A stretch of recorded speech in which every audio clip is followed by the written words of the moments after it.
चक्रधर स्वामी तथा गोविंद प्रभू अवतार महोत्सवाच्या या व्यासपीठावर उपस्थित असलेले कार्यक्रमाचे अध्यक्ष महंत न्यायदासजी बाबाजी, स्वागत अध्यक्ष महंत मामीराज बाबाजी, कार्याध्यक्ष महंत मामीराज बाबाजी, आजच्या या कार्यक्रमाचे प्रमुख वक्ते आचार्य श्री चिरडे बाबाजी, महंत जयराज बाबाजी, महंत बोधकर बाबाजी, महंत रमेश शास्त्री बाबाजी, सर्व मंचावरील आदरणीय आचार्य वर्ग, या कार्यक्रमासाठी आवर्जून उपस्थित असलेले माजी खासदार माननीय खजगावकर साहेब, पूनमताई पवार, सवळे गुरुजी, शिवराज पाटील होटाळकर, आमचे बंधू शिरीषजी गोरठेकर, कैलास गोरठेकर, प्रल्हाद पाटील डगे, अमोल डगे, दीपकजी पावडे, संदीप कवळे, उपस्थित असलेले नंदू पाटील, दत्तारी पाटील, उपस्थित आमचे सर्व सन्माननीय सहकारी आणि मोठ्या संख्येने उपस्थित असलेल्या माझ्या महिला भगिनी, संपूर्ण नांदेड जिल्ह्यातून उपस्थित झालेले आदरणीय गुरुवर्य आणि उपस्थित सर्व पुरुष बांधवांनी, अतिशय सुंदर भव्य दिव्य अशा या कार्यक्रमाचं आयोजन नांदेड जिल्हा महानुभाव परिषद उमरी तालुक्याच्या वतीने केल्याबद्दल सर्वप्रथम आपल्या सर्वांचे मी मनापासून हार्दिक अभिनंदन करते आणि अतिशय कमी वेळामध्ये मनोभावातून भक्तगणांना एकदा साथ घातल्यानंतर इतकी मंडळी आपल्या कार्यक्रमासाठी आवर्जून धावून येते. आपल्या कार्यातून आम्हालाही कायम प्रेरणा मिळते.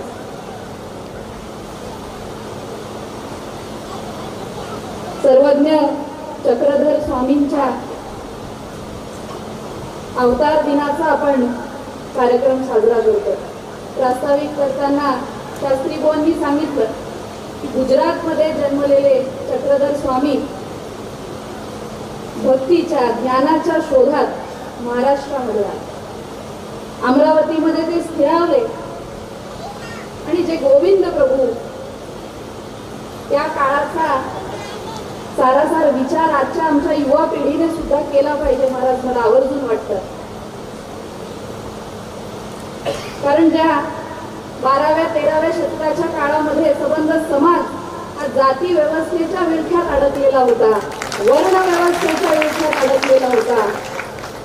तिथे वर्ण व्यवस्थेला छेद देण्याचं काम हे गोविंद प्रभूंनी केलेलं होतं आणि त्यांच्या माध्यमातून त्यांचं शिष्यत्व स्वीकारून ज्यांना आज आपण आद्य क्रांतिकारक म्हणतो, आद्य समाज सुधारक म्हणतो, चक्रधर स्वामींनी समाजातल्या प्रत्येक घटकाला न्याय देण्याच्या भूमिकेतून मानुभाव पंथाचा प्रचार आणि प्रसार केला. हे त्यांचं फार मोठं काम आपल्या सगळ्यांचं. कारण आज महाराष्ट्रामध्ये मध्य प्रदेश, गुजरात, पंजाब इथपर्यंत मानुभाव पंथीय वास्तव्य करतात आणि स्वातंत्र्याच्या पूर्वीच्या काळामध्ये पाकिस्तान, काबूल, कंधार पर्यंत महानुभाव पंथ पसरलेला होता. ही चक्रधर स्वामींची महत्ता आहे आणि याचे एक मूळ कारण आहे की सर्व समावेश हे पंथ चक्रधर स्वामींनी निर्माण केले. यामध्ये जातींच्या पलीकडे, वर्णाच्या पलीकडे सर्वांची लोकभाषा मराठी भाषेच्या माध्यमातून ईश्वराच्या भक्तीचा मार्ग चक्रधर स्वामींनी दाखवलेला. कारण त्या काळामध्ये तुमच्या आमच्यासारख्या सामान्य बहुजनाला ज्ञान अर्चनेचा अधिकार नव्हता, ईश्वर भक्तीचा आमच्याकडे माध्यम नव्हतं. या काळाचा विचार करत असताना मराठी भाषा जी लोकभाषा आहे, या माध्यमातून लीळा चरित्रासारखं साहित्य निर्माण झालं आणि सामान्य माणसाला ईश्वर भक्तीचा मार्ग सोपा झाला. आज महानुभाव पंथीयांना अनेक तज्ञांनी हे मांडून ठेवलेलं आहे की मराठी गद्य रचनेचे ते आद्य रचनाकार आहेत. कारण पद्य रचनेच्या माध्यमातून भागवत पंथ असेल, नाथ पंथ असेल, गद्य रचनेच्या माध्यमातून त्या पंथाचा प्रचार होता आणि आपण गद्य रचनेच्या माध्यमातून तो प्रचार केलेला. मराठी भाषेला फार मोठा आधार हा महानुभाव पंथाच्या माध्यमातून मिळाला. जी मराठी भाषा आज तुम्ही आणि आम्ही बोलतो, ती मराठी भाषा टिकवण्याचं काम महानुभाव पंथाने केलं. आणि आज जरी याचा आपण अभ्यास केला, मराठी भाषेतून प्रचार आणि प्रसार करत असताना गुजराती काही बांधव असतील, पंजाबी काही बांधव असतील, ते सुद्धा मराठी भाषेतून आजही ज्ञानदानाचं आणि भक्तीचं काम करतात. परंतु त्या काळामध्ये तिथली लोकभाषा पंजाबी, गुजराती ही सुद्धा महाराजांनी आवर्जून वापरली. सांगण्याचं तात्पर्य एवढंच की समाजामधला जो वंचित घटक आहे, समाजामधल्या एका मोठ्या वर्गाला बाजूला ठेवून आपण प्रगतीच्या मार्गावर चालू शकत नाही. हे मूळ तत्व आहे. प्रेम, अहिंसा, सदाचार आणि निर्व्यसनी राहणं हे आपल्याला महानुभाव पंथातून शिकवण मिळतं. आणि जसा उल्लेख इथे प्रास्ताविकात झाला, त्या काळातील महात्मा बसवेश्वर असतील, त्यांनी सुद्धा स्त्री पुरुष समानतेसाठी मोठं कार्य केलं. आणि त्याच आधी चक्रधर स्वामींच्या माध्यमातून महानुभाव पंथामध्ये पुरुषांबरोबर स्त्रियांना देखील दीक्षा घेण्याचा अधिकार होता. हे फार महत्त्वाचं. कारण भेदाभेद जोपर्यंत संपणार नाही तोपर्यंत समाज हा एकसंधपणे प्रगतीच्या मार्गावर जाऊ शकणार नाही. मग तो जातीचा भेद असेल, स्त्री पुरुष असमानता असेल, आणि आज वाढत चाललेली गरिबांमध्ये आणि श्रीमंतांमध्ये वाढत चाललेली आर्थिक दरी असेल, आजही महानुभाव पंथाच्या माध्यमातून आपण सगळ्यांनी प्रेरणा घेतली पाहिजे.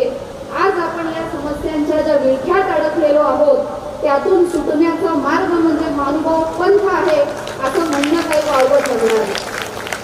म्हणून सगळ्यांना सोबत घेऊन सर्वांना प्रगतीची समान संधी उपलब्ध करून देणे आणि सत्मार्गावर चालून आपल्या समाजाच्या विकासासाठी कार्य करत राहणे.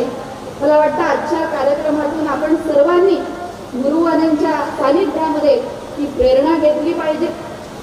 आणि महाराजांनी जो उल्लेख केला, आदरणीय खदगावकर साहेब गेल्या 25-30 वर्षांपासून मी शास्त्री बुवांशीही त्या दिवशी बोलत होते की प्रत्येक धर्माच्या कार्यामध्ये, कुठलंही धार्मिक कार्य असेल, त्यांचे हात सदा खुले आहेत आणि प्रत्येक धर्माला, प्रत्येक पंथाला ते एका शब्दावर नेहमी मदतीचा हात देण्याचं काम करतात.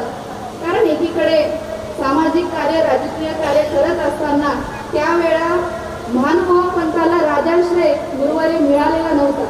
परंतु आजच्या काळामध्ये चांगलं काम करत असताना, धार्मिक आध्यात्मिक काम करत असताना राजकीय क्षेत्रातील मंडळींचा नेहमी आपल्या सगळ्यांना सहकार्य राहिलं पाहिजे. आदरणीय दादांनी आम्हाला सगळ्यांना शिकवलेलं आहे आणि त्यातून जी होईल ती छोटीशी मदत करण्याचा आम्ही प्रयत्न केलेला आहे. आपण सर्वांनी अतिशय सन्मानपूर्वक ती मदत स्वीकारली, आपले आशीर्वाद आम्हाला दिले आणि आपल्या सगळ्यांना इथे शुभेच्छा देण्यासाठी ही संधी दिली, त्याबद्दल मनापासून आपल्या सर्वांचे आभार व्यक्त करते आणि थांबते. जय